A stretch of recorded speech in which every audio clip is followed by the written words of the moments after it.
Kain tayo. Ang lunch ko, ano ito, pinubre lang. Mayroong paksiw na snapper. Nilagyan ko yun ng palaya. Ampalaya na galing sa garden ko. Ang daming ampalaya na nilagay ko sa snapper na isda. Paksiw yan. At saka itong mussels, ito ang tahong.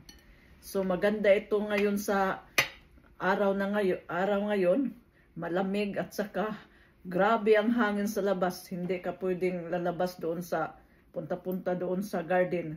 At saka ito namang kanin ko, brown rice. So masarap magkinamay kasi masarap ngayon magkinamay. 'Di ba?